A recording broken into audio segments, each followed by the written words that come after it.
This is the Isinwheel Z1 electric scooter, and my first impression after a week of real rides is that it's a powerful, heavy-duty commuter that favors strength over finesse. From my experience, the motor and brakes stand out right away, while the rear suspension and high-speed stability take a little patience. I came in curious about the 28 miles per hour claim and the 25-mile range, and I left with a pretty clear sense of who this scooter is for and where it shines. The Z1 looks and feels sturdy the moment you pick it up. The aviation-grade aluminum frame is solid, and the whole scooter has that built-to-last vibe. It's about 50 pounds, which is no joke if you're carrying it upstairs. The folding setup is straightforward and locks down tight, but the folded package is still long, so it's more trunk-friendly than backpack-friendly. The standing deck is wide and confidence-inspiring. I noticed a spec floating around that says 21 millimeters wide, which is obviously a typo. In reality, it's spacious enough for a secure, staggered stance with decent grip on the rubberized top. In my opinion, the deck size makes long rides feel stable, especially at higher speeds. The handlebar area is clean with a bright, easy-to-read display. Even in strong daylight, I could see speed and mode clearly. One button toggles the 4 speed modes, which keeps things simple. The lighting package is a highlight. The headlight reaches far enough to see road texture. The taillight flashes on braking. The turn signals are actually useful in traffic. And the ambient lights along the deck help with low light visibility. It looks sharp, and more importantly, cars notice you. On tires, I know there's been confusion across listings. My unit has 10-inch pneumatic tires with valve stems, and that lines up with the ride feel. They're grippy and help tame small chatter. The 1,000-watt rear hub motor is the star. It pulls hard off the line and climbs hills with confidence. On my usual route with a couple of steep grades, I never felt it bogged down. In turbo mode, it pushes up to the advertised top speed. Using a GPS app, I saw 27 to 28 miles per hour on flat ground. Around that speed, I did feel a mild wobble in the stem that made me keep a firmer grip. It isn't unrideable, but it's noticeable enough that I kept turbo for open, smooth roads and dropped to sport in tighter areas. The suspension is a tale of two halves. The front swing arm hydraulic setup is excellent. It soaks up cracks, curbs at slower speeds, and rough patches with a soft, controlled feel. The rear spring suspension doesn't match the front. It's stiff with minimal travel, so sharp bumps pass through to your lower back. On pavement, it's fine. On gravel and broken paths, that stiff rear lets you know what you just rolled over. If you're expecting plush off-road comfort, this isn't that kind of scooter. It's more of a tough, urban machine that can handle rough streets and mild trails, not a dirt path cruiser.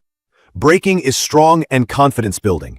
Dual mechanical disc brakes bite quickly, and the electronic cutoff, EABS, kills motor power the moment you squeeze, which shortens stopping distances.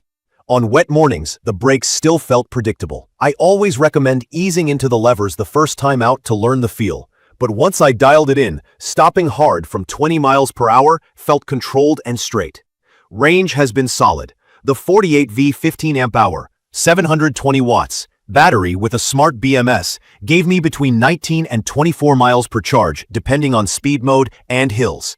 Riding mostly in comfort and sport, with a few turbo bursts, I landed near 22 miles on mixed terrain. If you ride full turbo and weigh more, expect less.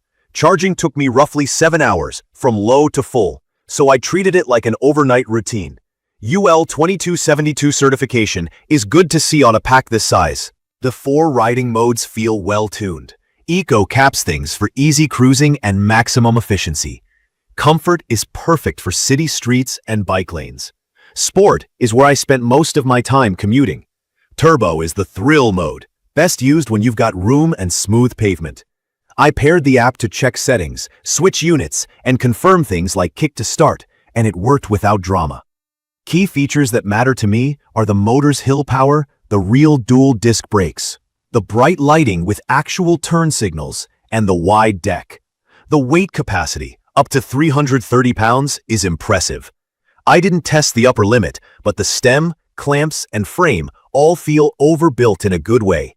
From my experience, the Z1's personality comes down to power, safety, and sturdiness.